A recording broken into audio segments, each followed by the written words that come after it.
Good morning, Pomfret. Your first chapel speaker of the day got hit by a car in 2020. Your second chapel speaker was in a circus, and your third chapel speaker has eyebrows.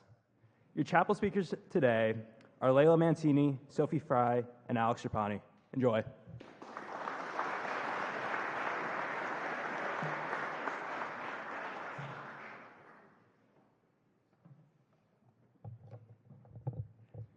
Good morning, Pomfret.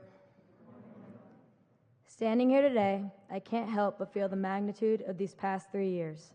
3 years of challenges, growth, and moments I'll never forget. As I reflect on my time at Pomfret, I've realized that the best way to explain my journey is through the lens that has defined so much of my experiences: sports. Lacrosse, like high school, is divided into 4 quarters. Each quarter has its own rhythm, its own mistakes, its own successes, and its own lessons to learn. Looking back, I see every year at Pomfret imprinted in the flow of a game. The first quarter is where the nerves take over. The whistle blows to start the game, and suddenly you notice the pace is quicker than you imagined. Every step feels a little timid, and every mistake feels larger. That was my freshman year. When I arrived at Pomfret, I was filled with the same jittery feeling as I felt running onto the field during my first varsity preseason. I was anxious, unsure if I would fit in, and constantly aware of just how talented everyone was around me.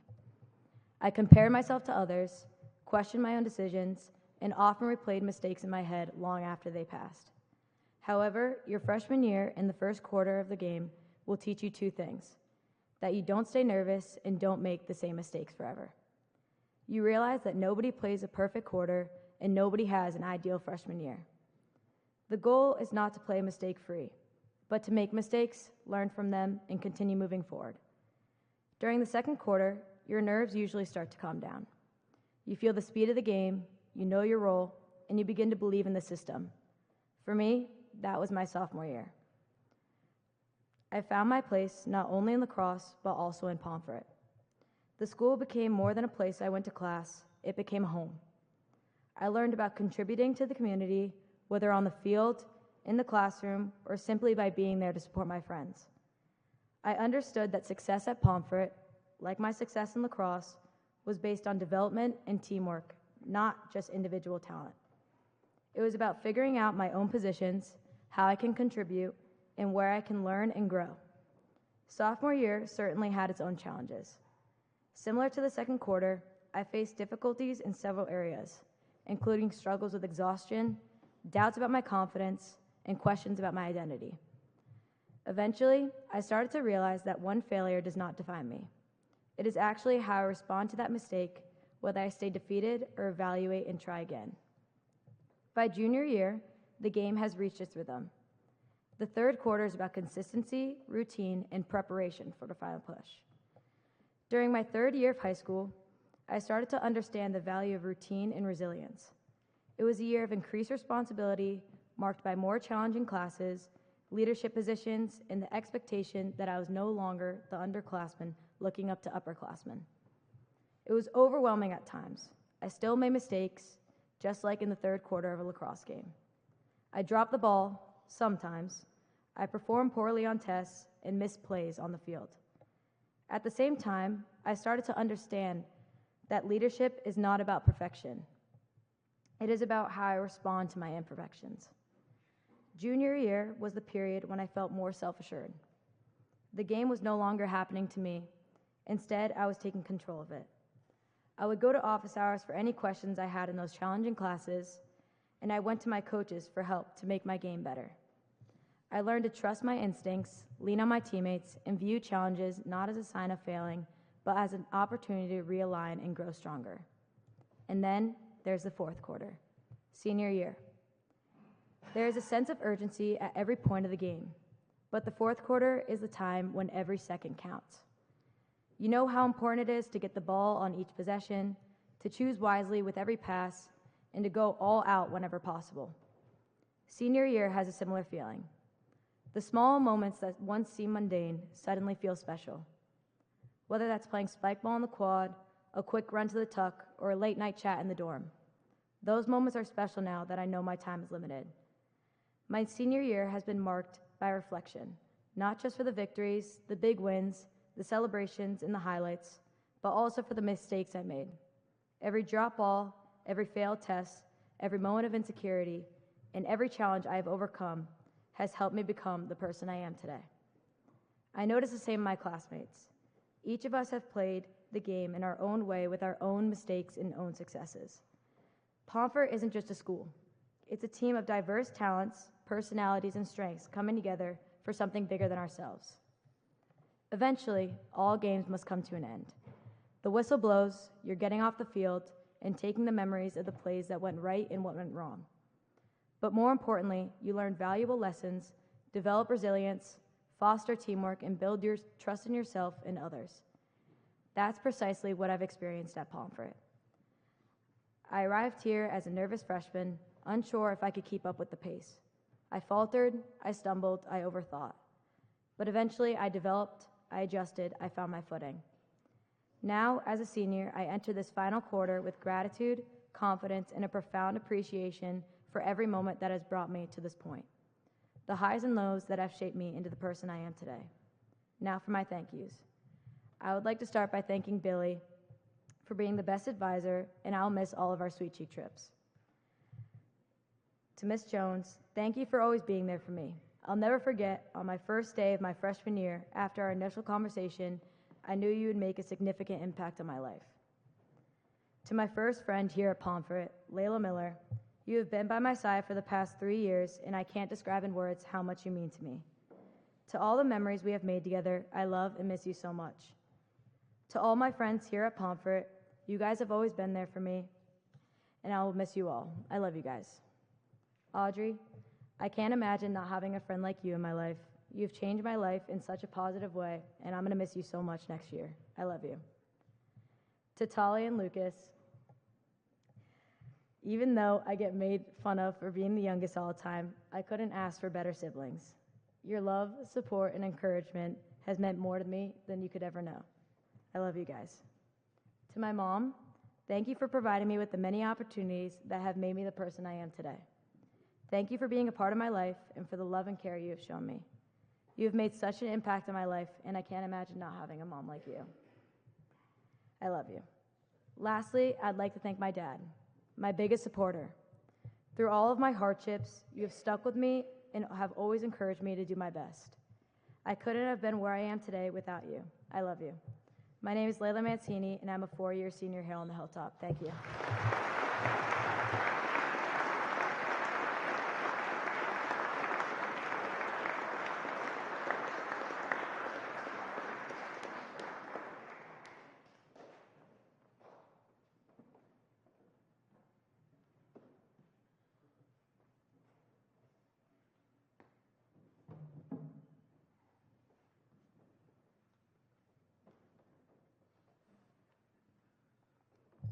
Good morning, Pomfret. Thinking about my time here, I can't help but return to the before. There's a clear before and after line, from dysregulation to recovery. In brief explanation, I had cycled in and out of inpatient treatment for 3 years, losing crucial time in my psychological development to survive. Those formative years, the ones where you learn about being a person, taking chances to explore and learn, build stable friendships, I didn't really have that during the window when I needed it the most. Stepping out of my comfort zone, trying new things, understanding social norms, and figuring out how to be human, all of that came later for me, on a different timeline, one that didn't match the version of childhood most people are given. In many ways, my life was put on pause, and so I've had to catch up, learning how to live in real time much later than expected. I think a lot about who I was before any of it, how she lit up the world with an unafraid smile, the ease of her sociability, her trust in humanity, and her instinct to reach out and connect. But I can't change the past, no one can. What I've learned, though, is that life is constantly shifting, constantly evolving. Fluctuations in where I slept and lived was a norm for me. Going from boarding school wasn't too different. Except for when I got here, the faculty was so welcoming, so non-clinical, and so genuine. I really was not used to that.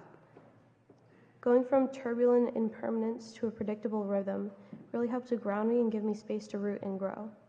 I've also learned that while I can't control other people or rewrite the past, I can control how I show up in the world.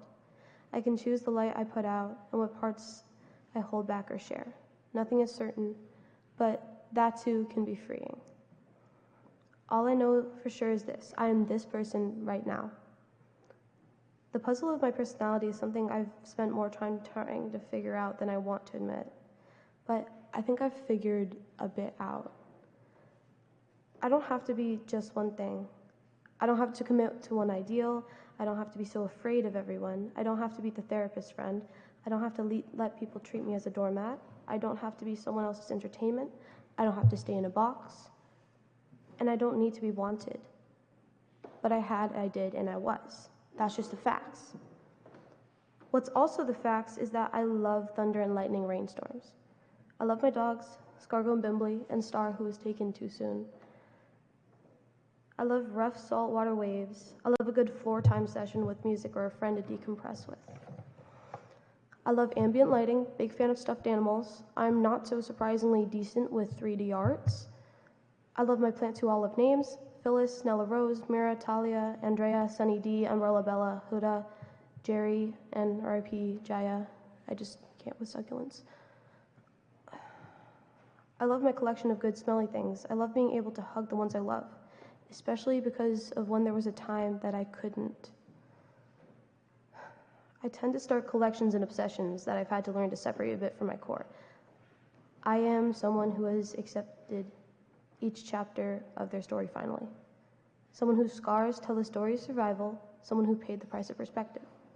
I've learned that I don't have to speak when silence protects my peace. I don't need to be understood to be real. I'm allowed to be messy and complex. I'm allowed to be changing and still enough. I don't have to be anything but mine. Sometimes I still feel like I don't know who I am exactly. I'm sure some of us have all been there. One thing I do know is that I've built myself back up from the pieces of people that I admire and love, and made sure the pieces of not so great people have no real home in me anymore. Sometimes I think of it as a vaccine. Hurts in the moment, fear about doing it again in the future, but in reality, it helps code your system and protect you. These days, I still find it hard to step out of the box I've been retreating to, not because I don't want connection, but because all my life I've had to relearn over and over again what it costs when you trust too freely. Listening for hidden motives in every conversation, I still wait for the shift, the moment when warmth turns cold, when love becomes leverage. But the hypervigilance has faded, and I don't think that I'll have to see my life do as many crazy turns as I've seen. But I guess that's just how it is. It's character building. And now I'm finally glad I've built myself into this character. Dad, thank you for showing up in the ways you knew how, for the sacrifices you made quietly without needing recognition, for the lessons you taught me, some with words, others simply by example. Thank you for believing me, even when I wasn't sure if I believed in myself.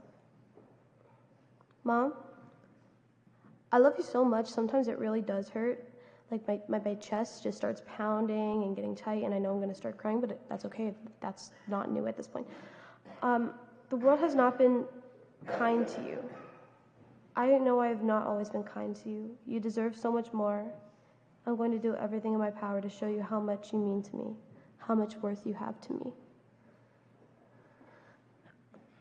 I've been trying to be the person for you that you were once for me at my roughest moments. Thank you for sticking with me through all of it. Thank you for not giving up.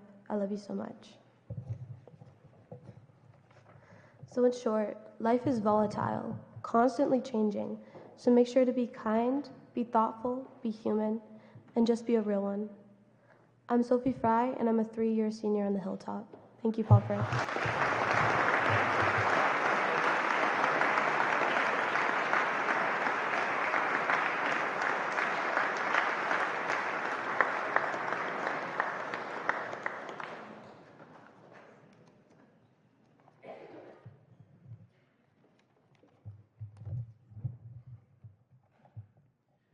Howdy, howdy, howdy. Greetings and salutations, Pomfret.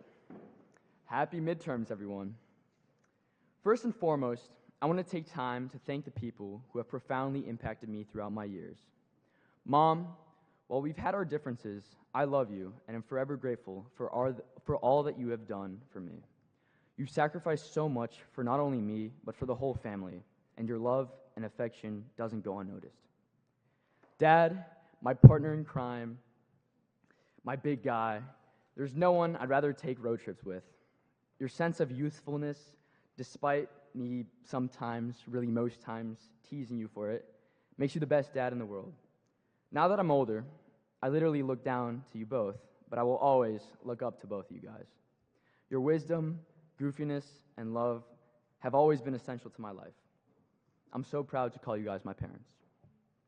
Sophia, I don't know when you stopped being my worst enemy and turned into my best friend, but there is no one I'd rather vent to than you. Keep being you and keep doing your thing. I love you. Σ' αγαπάω πάρα πολύ, γιαγιά. Δεν μπορώ να λέω πόσο ευχαριστημένο είμαι.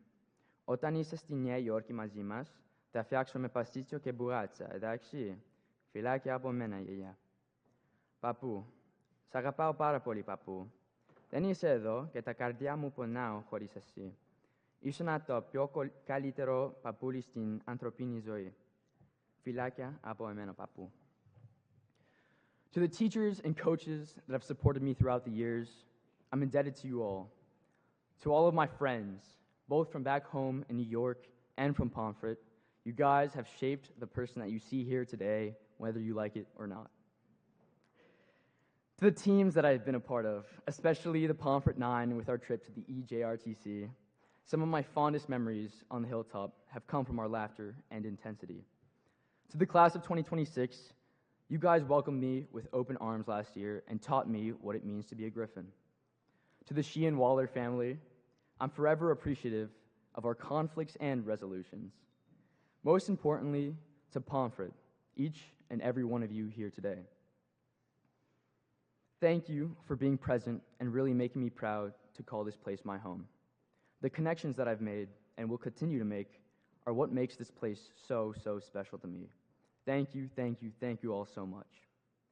These connections that we make with each other are, in my opinion, the most important part of life. Life is a difficult journey through time, as we only have this one shot at being present. Making the most out of our relationships and resources is something that I believe is imperative in not only your high school years, but in life in general. One of my first Pomfret memories that I'll never forget was my first day of school last year. My parents and I navigated D Hall after picking up my room keys for Villa to find a new advisory, my new family. I was in a sea of new faces, new ideas, new sounds, and new opportunities. Being from New York City, this environment was not at all a new thing for me, but the difference now was that I had no mom, no dad, no Sophia, and especially no blaming the MTA for being a little late to school. I was going to be alone, or so I thought. In D Hall, right under the flags, I caught a glimpse of a bearded man with glasses waving at me from the corner of my eye. His name was Mr. Urzik, and that summer, I had hopped onto a Zoom call to talk about baseball, my main sport. I whispered to my parents who it was, and we all agreed to go up to him and his advisory table to say hi. Hey, you're Alex, right? So glad to finally meet you in person. We chatted for a bit about baseball, and then he turned over his left shoulder and said, Sammy here plays baseball and is on the team too. I was thinking how great this was, meeting a coach in person and meeting and bonding with one of the players. What a great way to kill two birds with one stone.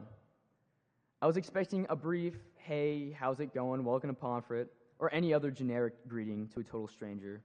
But this was different. Pomfret is different. Sam and I stood there and talked about sports and baseball. We essentially blocked a D Hall walkway while doing it, which is, by the way, one of my greatest pet peeves while in the city. Then Sam asked what I was going to do for a fall sport, and I said something along the lines of, maybe soccer, but I don't really know. This was met with a jolt of energy by Sam, who asked me to consider playing football, a sport that gets a bad rap for injuries. I felt my surroundings slip and go a little silent, as I knew my parents weren't a fan of the idea that their little guy was going to be getting hit hard. I remember looking at my mom's gritted teeth, her face scrunched up in a grimace. I looked to my other shoulder for maybe a different view. I remember shooting my dad a glance and seeing in his eyes that he knew that I had made my decision already. He would be right. I started playing football and continue to do so today.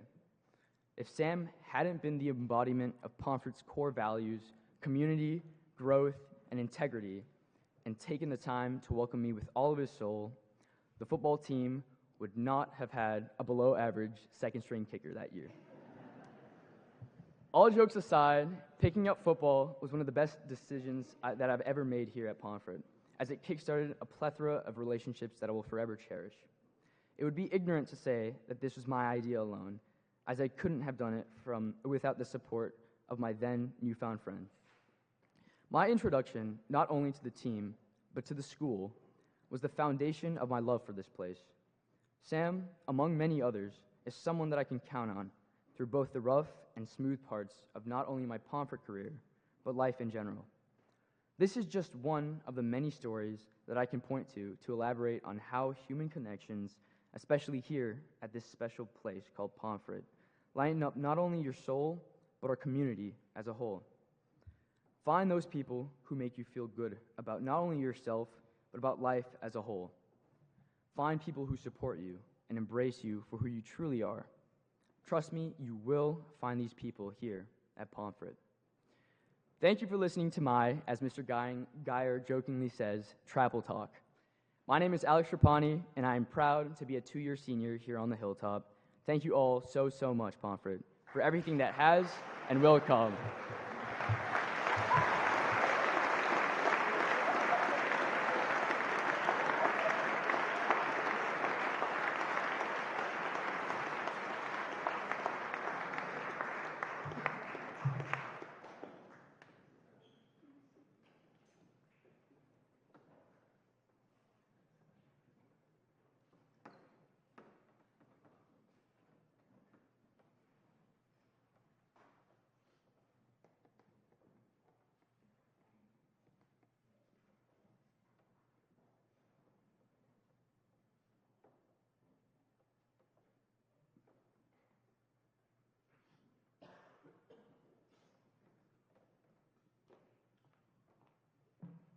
Good morning, Pomfret. I want to thank our 3 senior speakers today. To Laila for talking a little bit about how lessons learned from athletics relate to her experience here at Pomfret. I'm excited to be here for your 4th quarter and to see everything that you will do. To Sophie for thinking about how you show up in the world and that you don't have to be just one thing, and how to accept every part of yourself. And to Alex for thinking about how human connections can lift our souls, especially here at Pomfret. I have a little something to add, because I talked last week. Today is actually a pretty important day in Pomfret's history. I talked last week about reading through the centennial book called The Spirit That Is Pomfret. Lots of good details in there. October 3rd is actually a really important day in Pomfret's history. Who knew? In 1894, this is the day that Pomfret School opened. So, we have a little surprise for everyone. As we exit the chapel, obviously I hope that we will all go and congratulate our senior speakers. But after that point in time, we have cider and donuts in the dining room for everyone. So, on that note, no glitter sparkle, sorry friends. With gratitude, I invite our senior speakers to lead us out of the chapel.